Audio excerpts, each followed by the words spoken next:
জানিস বাচ্চু, একটা কথা ভাবছিলাম। নিশ্চয়ই ভুলভাল কিছু ভাবছিস, বল কি ভাবছিস? ভাবছি যে আমি আর তুই যদি আজ থেকে ১-১.৫ বছর আগে জন্মাতাম, কি ভালোই না হতো, তাই না? এ বাবা, কেন এসব কেন বলছিস? তুই শুধু ভাব, আজ থেকে ১,৫০০ বছর মানে তখন বাটুলদা নেই, বাটুলদা নেই মানে কাট্টা খাওয়ার চিন্তাও নেই। আহা, কি সুখের দিন থাকতো তখন, বল। আজ থেকে ১,৫০০ বছর আগে মানে মোবাইল নেই, ভিডিও নেই, কম্পিউটার গেমস নেই, শপিং মল নেই, এমন কত কিছুই তো ছিল না। তুই এসব ছাড়া বাঁচতে পারতিস বিচ্ছু?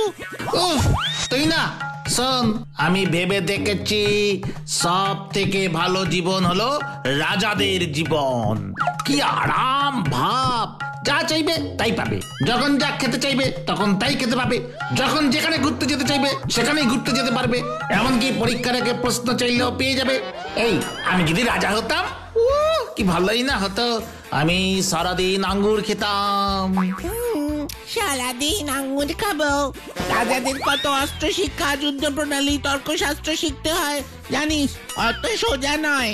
আমি সবার আগে রাজা হয়ে এইসব পড়াশোনাই বন্ধ করে দেবো, তখন সবাই আমায় বলবে এই বিচ্ছুই হলো পৃথিবীর শ্রেষ্ঠ রাজা। রাত বাড়লে তুই এইসব ভুলভাল বকিস। চ শুয়ে পড়ি, ঘুম পাচ্ছে, রাত হলো।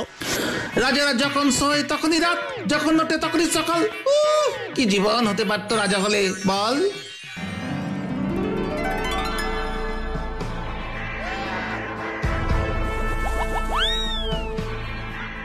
মহারাজ বিচ্ছুশ্বর, আমি সারাক্ষণ আপনার সেবায় নিযুক্ত। যা লাগবে আমায় বলবেন। এখন কিছুই লাগবে না শ্রীমান বাটুলেশ্বর, আমি এখন বেরোবো। আমি এখন মৃগয়ায় যাচ্ছি, তার বন্দোবস্ত করুন। আমি মৃগয়া থেকে যা শিকার করে আনবো তা দিয়ে মধ্যাহ্ন ভোজন সম্পন্ন হবে, আর আপনি সেই ভোজনের আয়োজন করবেন শ্রীমান বাটুলেশ্বর হয়ে। বাচ্চু শর্মা সারথি, মৃগয়ার জন্য রথ প্রস্তুত করো। বিচ্ছু বাবাজি গেছেন মৃগয়ায়। ও নাকি রথে বসে মৃগয়ায় গেছে। ওই রথের ড্রাইভার ছিলিস তুই? যা যা, আমি তো তাও স্বপ্নে রাজা হয়েছি, তুই তো দুঃস্বপ্নেও রাজা হসনি। আমি মৃগয়ায় গেছিলাম, রাজারা ওভাবেই বাজার করতে যায়, বুঝেছিস? এবার তোরা চুপ কর আর আমার কথাটা মন দিয়ে শোন। সবার আগে এটা মাথায় রাখতে হবে, সব রাজারা কিন্তু সমান হন না। এমন অনেক রাজা আছেন যারা বনের জীবজন্তুর খবর নিতে মৃগয়ায় যেতেন, তারা বনের প্রাণীদের সুখ দুঃখের খবর নিতেন। তাই নাকি গো বাটুলদা? কিন্তু বনের প্রাণীদের সুখ দুঃখের খবর নেয় এমন রাজাও আছে নাকি গো বাটুলদা? আছে আছে, আমারই এক পুরনো বন্ধু বিজয়গড়ের রাজা বসন্তরাজ। তিনি মৃগয়ায় গিয়ে বন্য প্রাণীদের হাল হকিকত জানার চেষ্টা করতেন, তাদের সংরক্ষণের ব্যবস্থা করতেন। কিন্তু সবার আগে মনে রাখবি, এখন কিন্তু শিকার করা আইনত অপরাধ। এখন আবার কে এলো দেখি? কে আপনি? আপনাকে তো ঠিক। আপনি কি বাটুল মহাশয়? আমি বিজয়গড়ের রাজার তরফ থেকে আপনার জন্য প্রেরিত একটি আমন্ত্রণ পত্র নিয়ে এসেছি। এই নিন সেই আমন্ত্রণ পত্র। প্রিয় বাটুল, আশা করি ঈশ্বরের কৃপায় ভালো আছো। কিছুদিন ধরেই তোমার কথাই মনে হচ্ছিল, তাই আমি চাই আমার এই পুরনো বন্ধু হিসেবে তুমি আমার প্রাসাদে কিছুদিন কাটিয়ে আমার আতিথেয়তা গ্রহণ করো। তাই তোমার সবান্ধবে নিমন্ত্রণ জানালাম। ইতি বিজয়গড়ের রাজা বসন্তরাজ। বাচ্চু বিচ্ছু, কি হলো, যাবি নাকি? হ্যাঁ গো বাটুলদা, এই তোমার সেই রাজা বন্ধু যার কথা তুমি একটু আগে বলছিলে। হ্যাঁ রে, তিনি।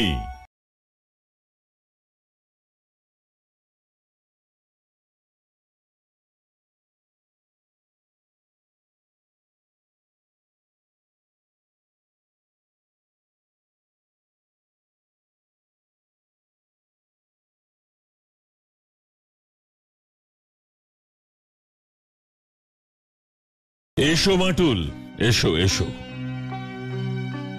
পথে কোনো সমস্যা হয়নি তো? না না, কোনো সমস্যা হয়নি। আপনি কেমন আছেন বলুন? হঠাৎ এই বাঁটুলকে কি মনে করি? কি মনে করে আবার কি? তোমায় সেই কবে থেকে চিনি, অনেকদিন দেখা সাক্ষাৎ হয়নি, তাই ডেকে পাঠালাম। এই বয়সে এসে খুব ইচ্ছে করে যাদের সাথে অনেকদিন দেখা হয়নি তাদের সঙ্গে দেখা করি, বুঝলে? রাজামশাই শুধু গল্প করতে আর অতিথি সেবা করতে ডেকেছেন তা তো মনে হচ্ছে না। নিশ্চয়ই অন্য কোনো ব্যাপার আছে, ব্যাপারটা তলিয়ে দেখতে হবে। এত দূর পথ এসেছো তোমরা, একটু বিশ্রাম নিয়ে মধ্যাহ্ন ভোজে বসে পড়ো সকলে, তারপর আমার রাজত্ব ঘুরিয়ে দেখাবো।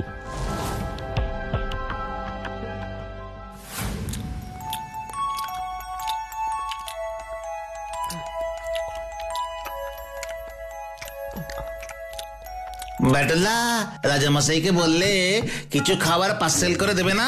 তাহলে বাড়িতে গিয়েও খেতে পারবো। তুই এমন সব কথা বলিস না বিচ্ছু।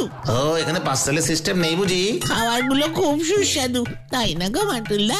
কোথাও একটা তাল কাটছে রে বাচ্চু, সবকিছু এত সহজ সরল নয় রে।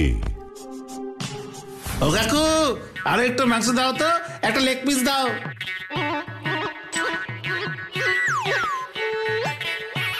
খাও খাও, ভালো করে খাও। এখন তো বুঝছো না কি হতে চলেছে। কি বললেন? মানে কি বলতে চাইছেন আপনি? না না না, কিছু না কিছু না, আপনারা খান আপনারা খান, আপনারা অতিথি, আপনাদের কি বলবো আমি। আমি যাই যাই।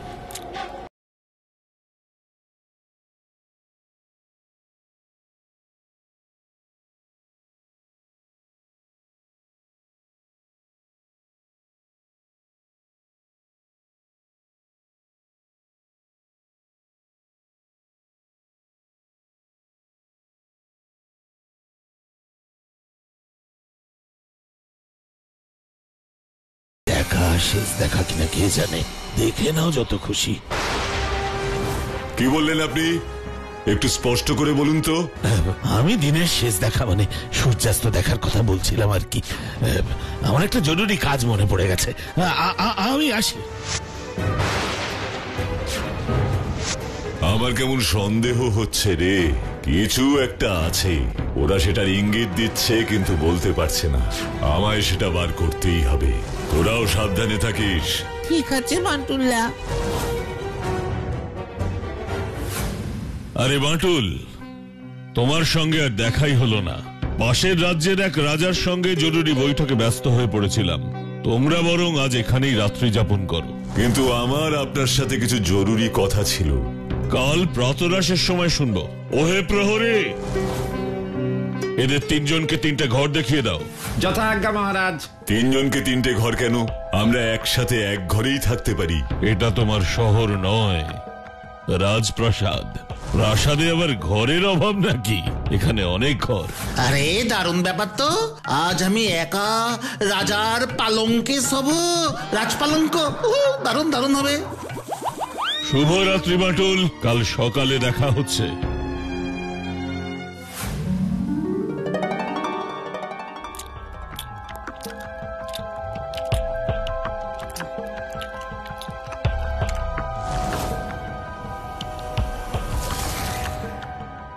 বিচ্ছু কই রে? ও কি এখনো ঘুমোচ্ছে নাকি? বাটুল্লা, ও তো এত বেলা পর্যন্ত ঘুমোয় না, কি হলো বলো তো?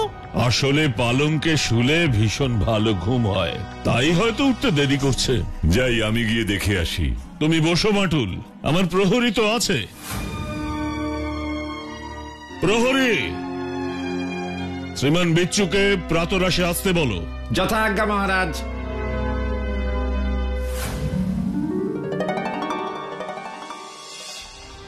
মহারাজ, শ্রীমান বিচ্ছু তো ঘরে নেই, ঘর ফাঁকা। ফাঁকা?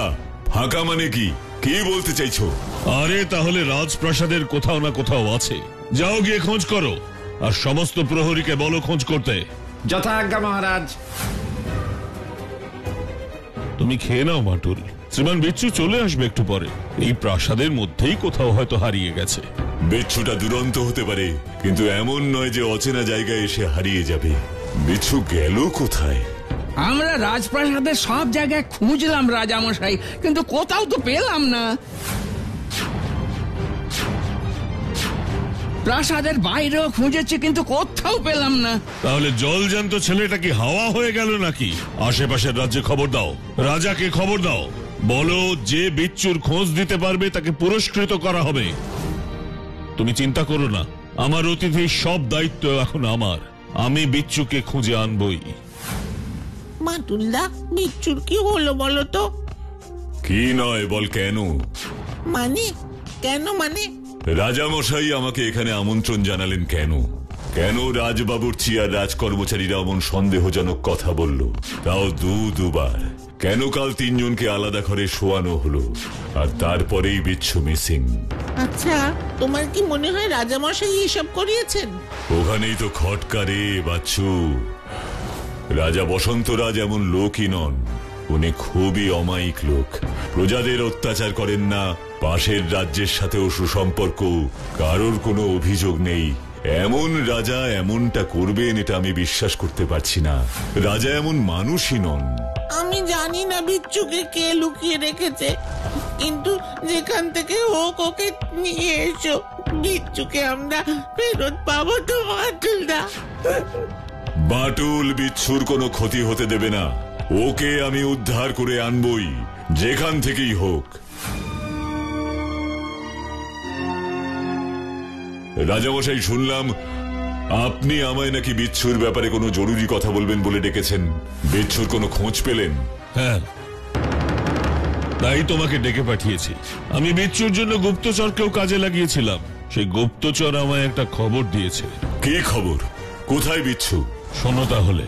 গুপ্তচর জানালো, অঘ্রাণ মাসের অমাবস্যার দিন রাজবাড়ির পিছনের দিঘি থেকে ঠিক ঈশান কোণে 51 পা হাঁটলে যে অশ্বত্থ গাছ পড়ে, সেখানে যদি তুমি যাও তাহলে বিচ্ছুকে পেতে পারো।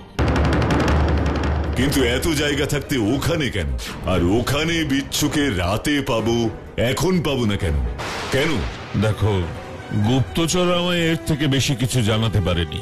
অঘ্রাণ মাসের অমাবস্যা মানে তো আজ রাতের কথাই তো বলছে।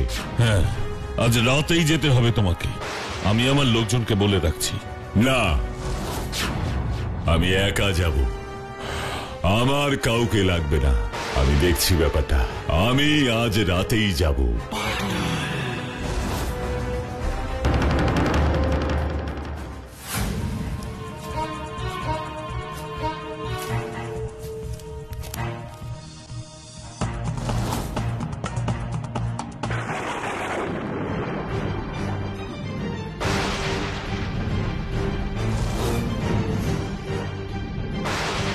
ও, তাহলে তুমি আজ আমার লক্ষ্য।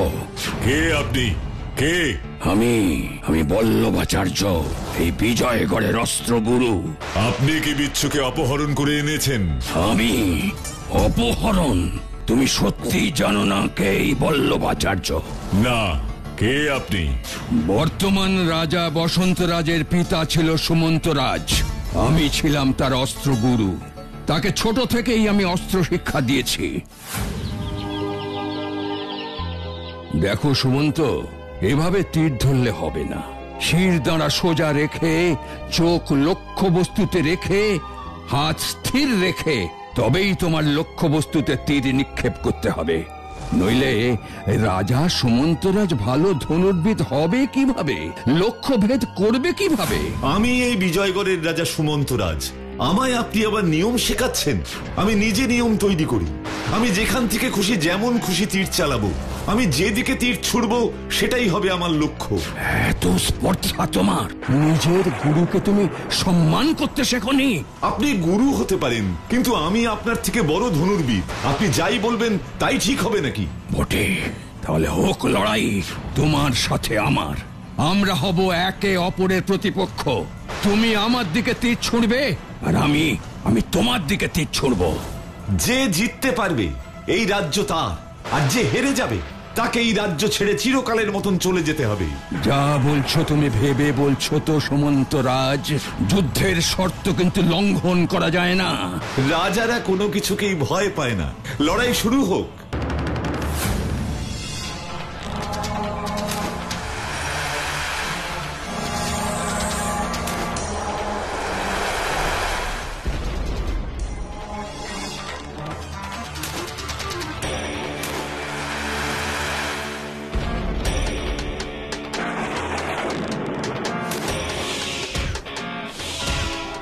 এবার তাহলে আমি জিতলাম তো, হ্যাঁ?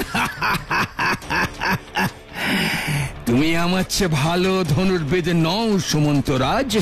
লড়াইয়ের শর্ত অনুযায়ী এই রাজ্য এখন আমার, আর তোমাকে এই রাজ্য ছেড়ে চলে যেতে হবে। ঠিক আছে, শর্তে যখন হেরেছি তাহলে এই রাজ্য আপনার, আপনি এখন এই রাজ্যের রাজা। ঠিক আছে, আমি রাজপ্রাসাদে গিয়ে আমার রাজ্যাভিষেকের বন্দোবস্ত করি।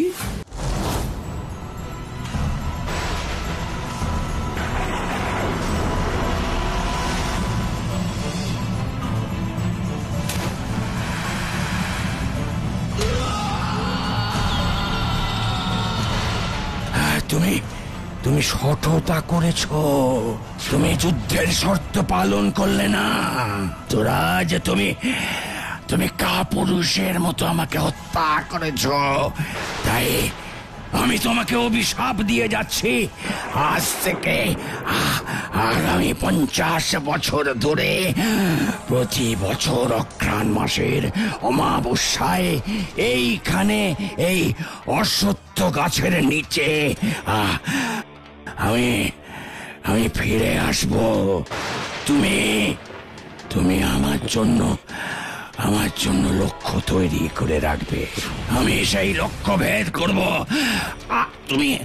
তুমি থাকলে তুমি, আর না হলে তোমার সন্তান এই পরম্পরায় লক্ষ্য প্রস্তুত রাখবে। আমি ভেদ করব। 50 বছরের সুযোগ দিলাম। যদি আমি প্রতিবার লক্ষ্য ভেদ করতে পারি, তাহলে 51তম বছরে তোমাদের বংশ ধ্বংস হয়ে যাবে। আর যদি কখনো আমার লক্ষ্য ভ্রষ্ট হয়, আমি ভেদ করতে না পারি, তাহলে আমার অভিশাপ সেখানেই সমাপ্ত হবে। আমি পুরো চলে যাব। তারপর প্রতি বছর আমার জন্য নানা লক্ষ্য রাখা হয়েছে। প্রথম বছর কাঠের অবয়ব রাখা হয়েছে।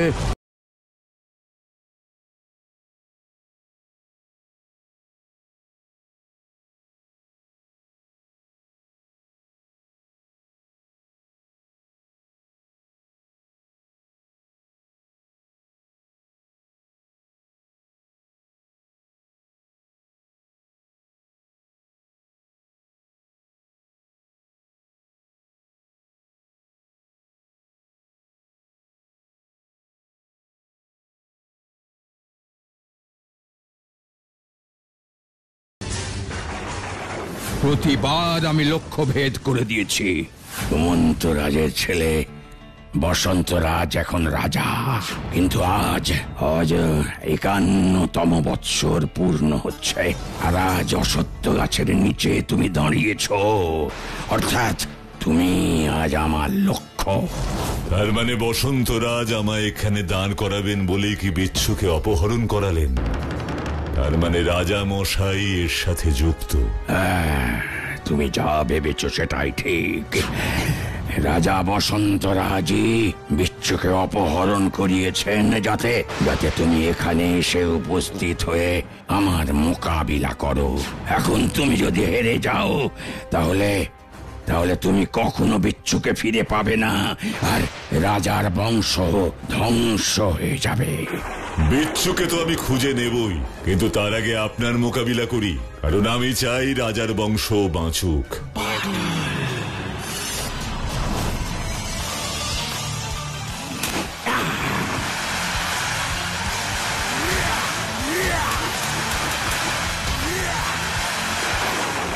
কি হলো? একজন সামান্য মানুষ হয়ে আমার তীরকে প্রতিহত করেছে। না না, এ তো যে কেউ হতে পারে না। আমি যে কেউ নই, আমি বাঁটুল। তুই ঠিক আছিস তো? রাজা সুমন্ত রাজকে দেওয়া অভিশাপ আজ ধ্বংস হলো। আজ থেকে বিজয়গড়ের রাজ পরিবার শাপ মুক্ত হলো। আমি চললাম। বাটুল বাটুল বাটুল, আমি জানতাম তুমি পারবে, তুমি পারবে। আমায় এই ছলনার আশ্রয় নিতে হয়েছিল বলে তুমি আমায় মার্জনা করো। বিচ্ছুকে অপহরণ করা ছাড়া আমার কাছে কোনো উপায় ছিল না। আমায় মার্জনা করো বাটুল, মার্জনা করো। কিন্তু এইভাবে ছলনার আশ্রয় নেওয়াটা আপনার ঠিক হয়নি। আপনার কাজটা এত জটিল না করলেও চলতো। আপনি আমায় সোজাসুজি বললে আমি নিজেই এর মোকাবিলা করতাম। আমি তোমায় শুধু শক্তিশালী ভাবতাম, কিন্তু তুমি যে এত মহৎ আমি আগে জানতাম না বাটুল। আজ আমি বুঝলাম তুমি শুধু শক্তিশালী নও, মানুষ হিসেবেও তুমি কত বড় মনের। শুধু শক্তি আর সাহস থাকলেই হয় না, মনটাকেও মাঝে মাঝে বড় করতে হয়, কি তাই না?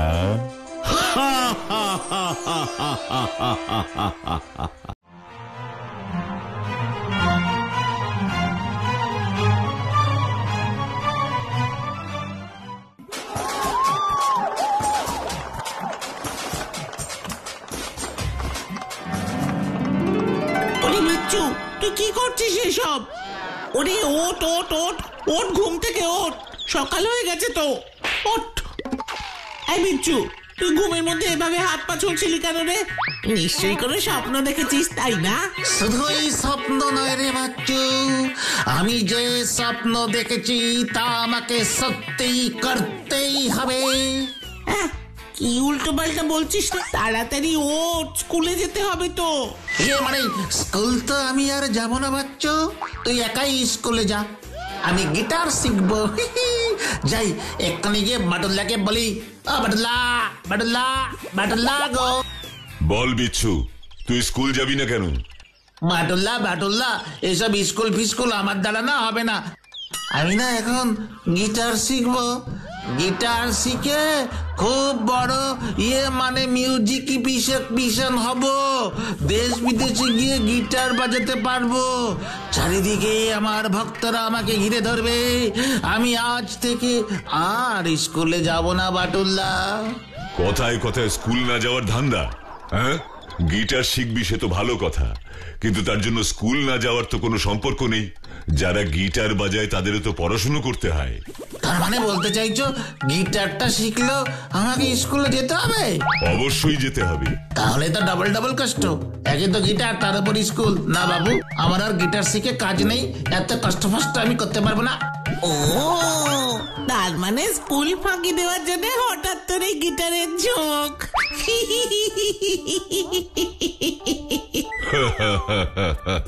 ও বাটুল বাবু গো, আপনি কোথায় আছেন গো? কত বড় সর্বনাশ হয়ে গেল গো। কি হলো কি নিতাই, সকালবেলা হঠাৎ কান্নাকাটি জুড়ে দিলে কেন? সব শেষ হয়ে গেল গো বাটুল বাবু, আমাদের বাবুর মাথাটা মনে হয় খারাপ হয়ে গেছে গো। কেন, কি হয়েছে বটমবেল স্যারের? একটু পরিষ্কার করে বলো তো নিতাই। আমাদের বাউ রোজ রাতের বেলা বাড়ি থেকে বের হয়ে যায় আর ভোরবেলা বাড়ি ফিরিয়ে আসে। সারা রাত কি যে করে, কোথায় যে থাকে কিছুই জানি না বাটুল বাউ। আমার মনে হয় বাউর ঘরে তেনারা চেপেছে, মানে ওই ভূত চেপেছে। ও ভূত রোজ রাতের বেলা বাউরে ঘরের বাইরে নিয়ে যাচ্ছে। কি সব উল্টো পাল্টা কথা বলছো নিতাই? আচ্ছা, তুমি বটমবেল স্যারকে জিজ্ঞেস করোনি যে উনি রাতের বেলায় কোথায় যান? আরে করেছিলাম তো, বাড়ি ফেরার সময় জিজ্ঞেস করলেই বলে তিনি নাকি মর্নিং ওয়াকে গেছিলেন। কিন্তু রোজ রাতে তিনি বাড়ি থেকে একা বেরিয়ে যান আর তুমি তাকে আটকাও না? আরে আমি তো একদিন তার পিছু পিছু গেছিলাম রাতের বেলায়, সে কোথায় যায় সেটা দেখতে। যা দেখলাম তাতে আমার রাম রাম রাম রাম রাম রাম রাম রাম রাম রাম রাম রাম রাম রাম রাম রাম। আহা, কি দেখলে বলবে তো? সেদিন রাতের বেলা বাবু বাড়ি থেকে বেরোতেই আমি নুকিয়ে নুকিয়ে বাবুর পিছু গেলাম।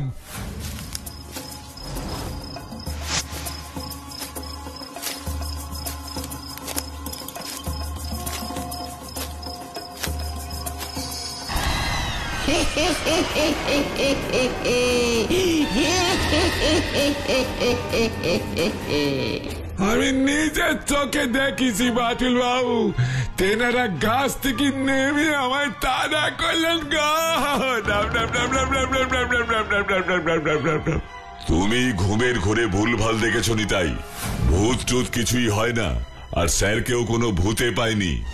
আরে না গো বাটুল বাবু, তেনারা আসেন, ওই গাছে বেম্বদত্তি থাকেন। তিনি তো আর সব জায়গায় যান না, তাই তার নাতি পুতিদের পাল্টে দেন। আচ্ছা ঠিক আছে নিতাই, এসব ছাড়ো। এখন চলো তো গিয়ে দেখি বটব্যাল বাবুর আসলে কি হয়েছে।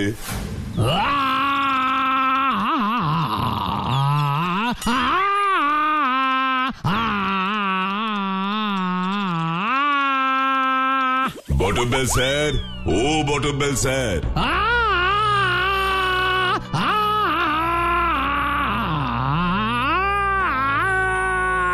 ও বাটুল্লা, আমার মনে হয় স্যারের কোনো বড় সড় ক্ষতি হয়ে গেছে গো, তাই এইভাবে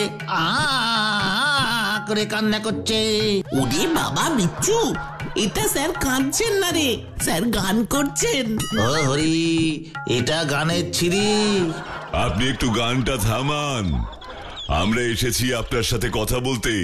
ও বাটুল, আমি তো ভীষণ খুশি। এত খুশি আমি কোথায় রাখি। কতদিন পরে আমি নগেন মোদকের গান শুনতে পেলাম। সারা রাত গান শুনে আমি এখন বাড়ি এলাম। ও বাটুল বাটুল বাটুল, আমি ভীষণ খুশি। স্যার যে কি বলতে চাইছেন কিছুই তো বুঝতে পারছি না। এরকম চললে তো ডাক্তার দেখানো ছাড়া উপায় নেই। ঠিক আছে নিতাই, তুমি এখন আর ওনাকে ডিস্টার্ব করো না, আমি আজ রাতে এসে ব্যাপারটা দেখব। ও বাটুল দা, কি ব্যাপার বলো তো? স্যারের হঠাৎ কি হয়েছে? এখন আবার এরকম সুর করে সমস্ত কথা বলছেন। আচ্ছা, এই নগেন মোদক লোকটাই বা কে গো? উনি কি কোনো গায়ক? আমিও সেটাই ভাবছি রে বাচ্চু। আমার তো এই নাচ গান অভিনয় এসব ব্যাপারে তেমন কোনো ধারণাই নেই। আমিও নগেন মোদককে চিনি না, আমার একটু ওনার ব্যাপারে খবর নিতে হবে। আমি একটু বেরোচ্ছি বুঝলি, আর আজ রাতে আমি বটব্যাল স্যারের বাড়িতে যাব। স্যার রাতে কোথায় যান সেটা একটু দেখতে হবে।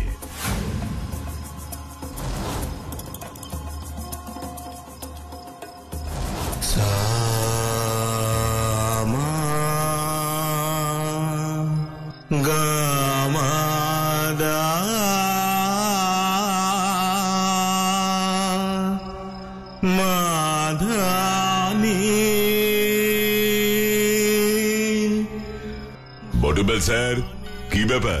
আরে বাটুল, তুমি এসেছো, ভালোই হয়েছে। শোনো শোনো বাটুল, শোনো, নগেন মোদকের গান মন দিয়ে শোনো। এত সুন্দর গানের গলা তুমি আর কোথাও শুনতে পাবে না। ওনার গান শুনলে মন একেবারে ভালো হয়ে যায় বাটুল। হ্যাঁ বটব্যাল স্যার, আপনি নগেন মোদকের ব্যাপারে সকালে বলার পর আমি ওনার বিষয়ে পড়েছি। উনি তো একসময় পৃথিবী বিখ্যাত ক্লাসিক্যাল সঙ্গীত শিল্পীদের একজন ছিলেন। ঠিক বলেছ, কিন্তু আশ্চর্যের বিষয় কি জানো বাটুল? ওনার মতন এত গুণী শিল্পীর গানের কোনো ক্যাসেট বা রেকর্ড আজ অব্দি বের হয়নি। আর কেন যে বের হয়নি তা কেউ জানে না। ওনার মতন মহান গায়ক আমাদের পাড়ায় এসেছেন, আপনি এতদিন জানতেন না? সেটাই তো বলছি বাটুল, উনি যে আমাদের পাড়ায় এসে থাকছেন সেটা তো খুবই একটা ভাগ্যের ব্যাপার। কিন্তু এতদিন আমি কিছুই জানতাম না। সেদিন রাতে আমি একটা কাজ সেরে এই পথেই বাড়ি ফিরছিলাম, আর তখনই নগেন মোদকের গান আমার কানে আসে। আর সেদিনের পর থেকেই প্রতি রাতে আমি এইখানে এসে ওনার গান উপভোগ করি। সে তো খুব ভালো কথা, কিন্তু আপনি এখানে এসে কেন গান শোনেন? বাড়ির ভেতরে গিয়েই তো শুনতে পারেন। চলুন আমরা ওনার বাড়ির ভিতরে গিয়েই ওনার গান শুনি।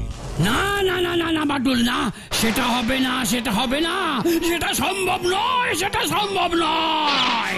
আরে অদ্ভুত ব্যাপার তো।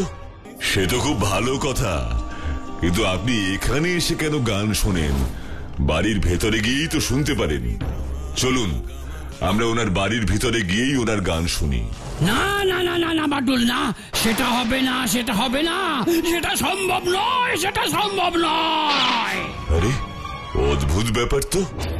নগেন মোদকের ব্যাপারে আমি পড়াশুনো করে যা জানলাম, উনি একসময় পৃথিবীর সেরা 5 জন ক্লাসিক্যাল সঙ্গীত শিল্পীদের একজন ছিলেন। তার মানে তুমি কাল সকালে ওনার ব্যাপারেই পড়তে বেরিয়েছিলে, তাই না গো বাটুলদা? আমাদের পাড়ার লাইব্রেরিতে গিয়েছিলে নিশ্চয়ই। হ্যাঁ রে বাচ্চু, কিন্তু আমার একটা ব্যাপারে কেমন সন্দেহ হচ্ছে। এত বড় সঙ্গীত শিল্পী, কিন্তু ওনার একটাও সিডি, ক্যাসেট বা কোনো রেকর্ড নেই কেন? আর উনি এত বছর পরে আমাদের পাড়াতেই বা কেন এসেছেন? ব্যাপারটা ভীষণ জটিল, বুঝলি তো? ও বাটুলদা, এবার তাহলে তুমি কি করবে? আমাকে আবার ওই বাড়িতে যেতে হবে। ওই বাড়ির ভেতরে না ঢুকতে পারলে পুরো ব্যাপারটা পরিষ্কার হচ্ছে না। চল আমরা ওনার বাড়িতে যাই। কে কে আপনারা? কাকে চাই? আমার নাম বাটুল, আমি নগেন মোদকের সাথে দেখা করতে চাই। কে বলেছে তোমাদের যে নগেন মোদক এখানে থাকে? বেরিয়ে যাও, বেরিয়ে যাও এখান থেকে তোমরা। দেখুন, আপনি রেগে যাবেন না। ওনার মতো সঙ্গীতজ্ঞ আমাদের পাড়ায় রয়েছেন, এটা একটা গৌরবের বিষয়। আমরা ওনার গানের ব্যাপারে অনেক শুনেছি। আজ একটু ওনার গান শুনতে চাই। কোনো গান শোনা হবে না। ওনার শরীর ভীষণ খারাপ, উনি কারোর সাথে দেখা করবেন না। উনি এখন ঘুমোচ্ছেন। তোমরা এক্ষুনি এই বাড়ি থেকে চলে যাও, চলে যাও বলছি। আর ভুল করেও এই বাড়ির সামনে আসবে না। যাও, এক্ষুনি যাও। ব্যাপারটা আমার ঠিক ভালো ঠেকছে না, বুঝলি তো? আচ্ছা বাটুলদা, ওই বুড়ো মানুষটা আমাদের উপর অমন রেগে গেলেন কেন গো? আমরা তো আর চোর ডাকাত নই, বলো? সেটাই তো চিন্তার বিষয়। একজন সঙ্গীত শিল্পীর কাছে মানুষ গান শুনতে চাইতেই পারে, কিন্তু তা বলে অমন ব্যবহার করা তো ঠিক নয়। আমাকে পুরো বিষয়টা জানতেই হবে, বুঝলি তো? আমি আজ রাতেই ওই বাড়িতে আবার যাব।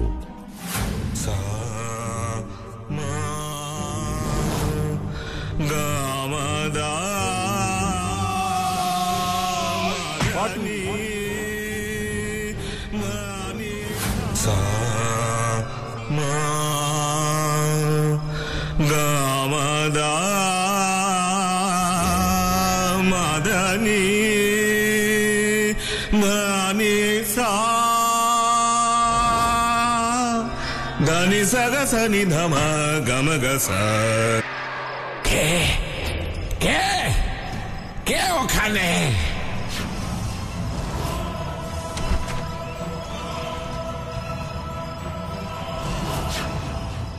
তুমি আবার এসেছো? এত বড় সাহস তোমার! তোমাকে না এখানে আসতে বারণ করেছি, তুমি এসে আমাদের গ্রামের আসরে বিঘ্ন ঘটিয়েছ।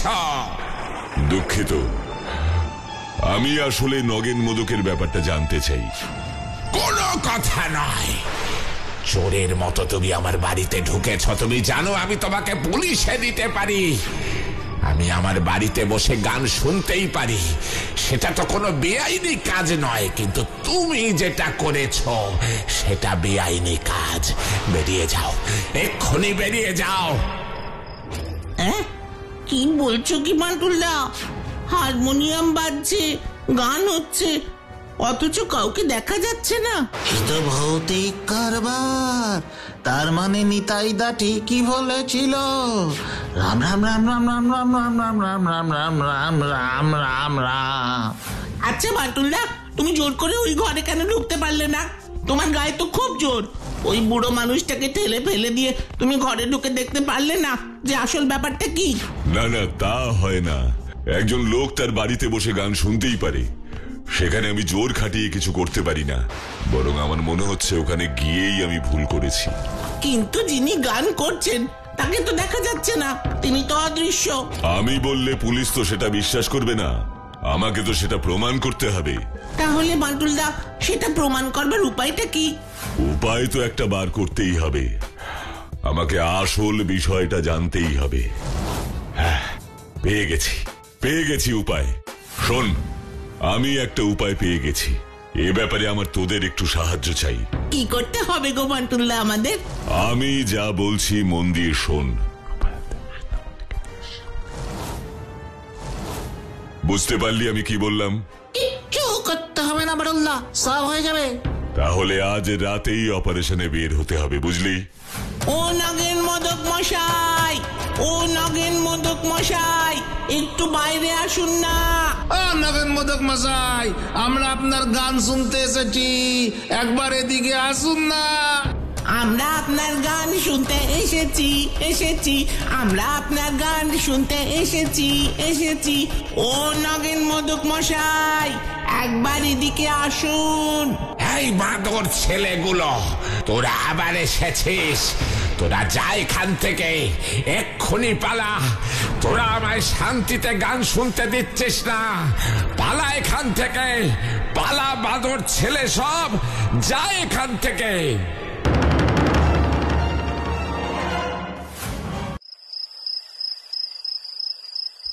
নগেন মোদক বাবু, আপনি দেখা দিন। আমি জানি আপনি এখানেই আছেন।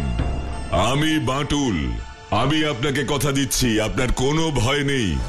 আপনি দয়া করে আমাদের সামনে আসুন, আমরা আপনার গান শুনতে চাই। নমস্কার নগেন মোদক বাবু। আপনাকেও নমস্কার। এবার বলুন তো বাটুল বাবু, আপনি আমাকে এখানে কেন এনেছেন? দেখুন, আমরা আপনার খ্যাতির কথা শুনেছি, কিন্তু আপনার এই অদৃশ্য হয়ে গান গাওয়ার ব্যাপারটা খুবই সন্দেহজনক। এই রহস্যের বিষয়টাই আমরা একটু ভালো করে জানতে চাই।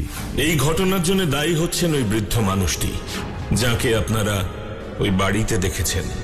উনি হচ্ছেন আমার গানের গুরু শ্রী সুকেশ সান্যাল। ওনার হাত ধরেই আমার সঙ্গীতের জগতে প্রবেশ। অবশ্য আজ ওনার জন্যই আমি মৃত। কিভাবে আপনার মৃত্যু হলো নগেন বাবু? সে অনেকদিন আগের কথা। গানের জগতে তখন আমার ভীষণ খ্যাতি। দেশ বিদেশ থেকে আমি রোজ আমন্ত্রণ পাই। গান গেয়ে গেয়ে আমার টাকা রোজগারও হয়। কিন্তু আমার এই খ্যাতি গুরুদেব ভালোভাবে নেননি। ঠিক করেছিলাম আমার গান রেকর্ড করে একটা ক্যাসেট বের করব, যাতে সেই ক্যাসেট বিক্রি করে আমি আরো বেশি টাকা উপার্জন করতে পারি। কিন্তু আমার গুরুদেব তাতে বাধা দেন।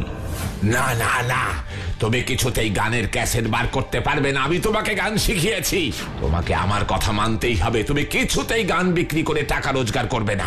কেন গুরুদেব, কেন পারবো না? এই গানই তো আমার বেঁচে থাকার একমাত্র অবলম্বন। আরে আপনি তো জানেন, এটাই আমার টাকা রোজগারের একমাত্র পথ।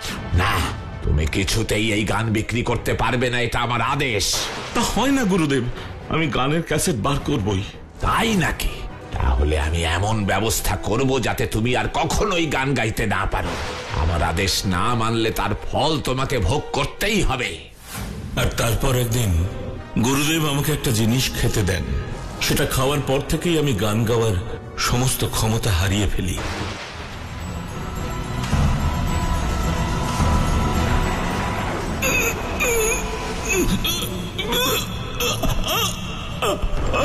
আমি অনেক চেষ্টা করি, কিন্তু আমার গলা থেকে একটু গান বের হয় না। তখন আমি রাগে দুঃখে কষ্টে মৃত্যুবরণ করি বাটুল বাবু। সুকেশ বাবু আপনার গুরু হয়েও এমন কাজ করতে পারলেন, এটা তো বিশ্বাসই হয় না। তবে আমার মৃত্যুর পর গুরুদেব নিজের ভুলটা বুঝতে পারেন। তখন তিনি আমার হারমোনিয়ামের সামনে বসে কাঁদতে থাকেন, আমার কাছে বারবার ক্ষমা প্রার্থনা করেন। ওরে ওরে নগেন রে, তুই কোথায় গেলি রে? আমি বড্ড ভুল করেছি রে, তুই আমাকে ক্ষমা করে দে রে। আমি তোর কাছে হাত জোর করে ক্ষমা চাইছি, তুই দয়া করে ফিরে আয়। ফিরে এসে আবার আগের মতো গান কর। তুই ফিরে আয়, ফিরে আয়। মাটুল বাবু, গুরুদেব এরপর প্রত্যেক দিন আমাকে এইভাবে ডাকতেন এবং কান্নাকাটি করতেন। আমি আর না পেরে একদিন গুরুদেবকে দেখা দিই, কারণ যা হওয়ার তা তো হয়েই গেছে। গুরুদেবেরও অনেক বয়স হয়েছে, তিনিও তো আর বেশি দিন বাঁচবেন না। ভাবলাম গুরুর ডাকে সাড়া দিলে এটাই হবে আমার গুরু দক্ষিণা। তাই রোজ রাতে আমি এভাবে এসে গুরুকে গান শুনিয়ে যাই। এবার বুঝলাম নগেন বাবু, আপনি সত্যিই একজন আদর্শ শিল্পী। আচ্ছা, আপনারা তাহলে হঠাৎ আমাদের পাড়ায় কেন এলেন? আসলে আগের পাড়ায় রোজ রাতে আমরা এভাবেই গানের আসর বসাতাম, আর তাতে পাড়ার লোকজন এটাকে ভৌতিক ঘটনা ভেবে খুব ভয় পেয়ে যায়। তারা আমাদের পাড়া ছাড়তে বাধ্য করে। তাই আমরা আপনাদের পাড়ায় এসে শান্তিতে আমাদের এই গানের আসর চালিয়ে যাচ্ছি। আমি আমার কৃতকর্মের জন্য সত্যিই অনুতপ্ত বাটুল বাবু, আপনারা আমাকে ক্ষমা করে দিন। আমি ক্ষমা করার কেউ নই সুকেশ বাবু, আপনার ছাত্র আপনাকে ক্ষমা করেছেন সেটাই যথেষ্ট। আমি আপনাদের বিষয়ে সমস্তটাই শুনলাম।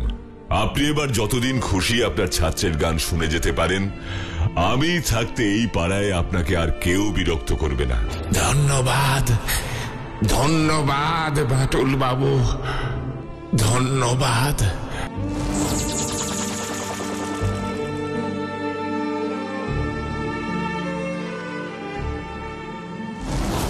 এই পৃথিবীতে কতই না অলৌকিক ঘটনা ঘটতে থাকে, তাই না বাটুল্লা? হ্যাঁ, আর কিছু কিছু ঘটনা সত্যি হৃদয় স্পর্শ করে যায়। এবার থেকে বটমবেল স্যারকে বলতে হবে তিনি যেন আর ওনাদের বিরক্ত না করেন। যদি গান শুনতে সত্যি ইচ্ছে হয় তাহলে যেন উনি ওনাদের বাড়ির ভেতরে গিয়ে গান শুনে আসেন। না না বাটলা, স্যার এই ঘটনা শুনলে না ভয় আর ওদিকে যাবেনই না। পৃথিবীতে অলৌকিক ঘটনা অনেক ঘটে, তবে এসব শুনে ভয় পাওয়াটা মোটেই উচিত নয়, কি তাই না?